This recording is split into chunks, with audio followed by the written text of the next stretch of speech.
My research topic started with an interest in Appalachian folk culture and the WPA Pack Horse Library Program.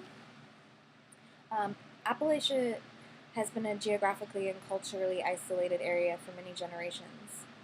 The rugged mountain terrain left the region untouched by roads, electricity, and other progress that had already reached much of the nation.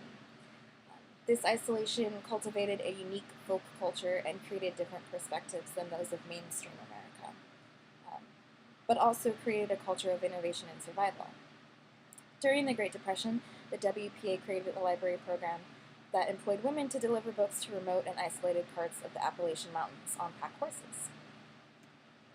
The current research and literature on the WPA Pack Horse Library Program has had the goal of constructing a social history by examining conditions and perspectives of the region in order to understand how and why the program functioned.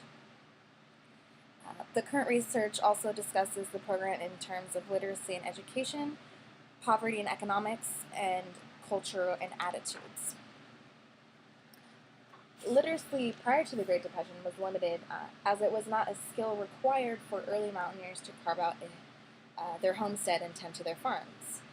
High priority was not placed on formal education, as learning needed to serve a practical purpose for something like canning food or skinning a deer, which were learned from experience rather than the written word.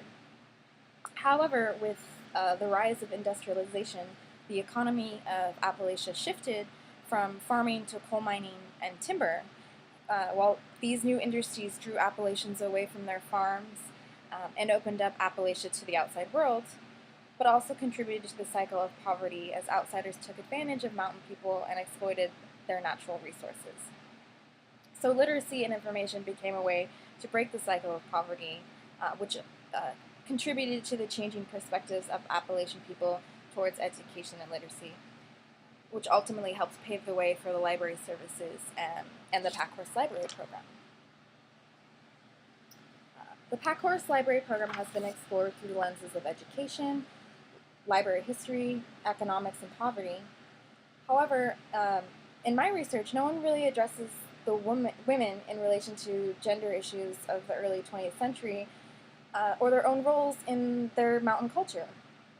I'm wanting to look at gender roles of Appalachian women and their seemingly contradictory nature and how they pertain to the success and challenges of the Pack Horse Library Program, and also how the program affected the traditional roles of the women in the region.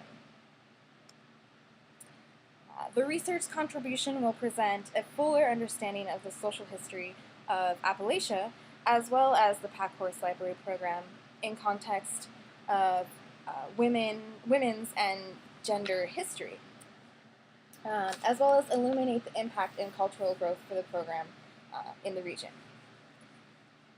The cultural evidence will provide an understanding of how mountain people perceive themselves within their communities, and also offer understanding of personal identities. The information will be gathered from various sources, including scholarly articles and newspapers, but most importantly documents from the Kentucky Department of Libraries and Archives, and these contain correspondence and administration materials of the Pack Horse Library Program. Also interviews with participants of the Pack Horse Library Program and oral histories of other Appalachian women will be consulted from the Kentucky Oral History Commission of the Kentucky Historical Society. These will provide an important insights from the women themselves. I've set a tentative 4-month schedule as travel is required to visit KDLA and the Kentucky Historical Society. So I've allotted 1 month to visit archives and collect research. The second month is for research that doesn't require any travel and analysis and synthesis of the information. The third month is for follow-up research and writing of a rough draft. And the fourth month is for subsequent rough drafts. Any questions or suggestions would be welcomed.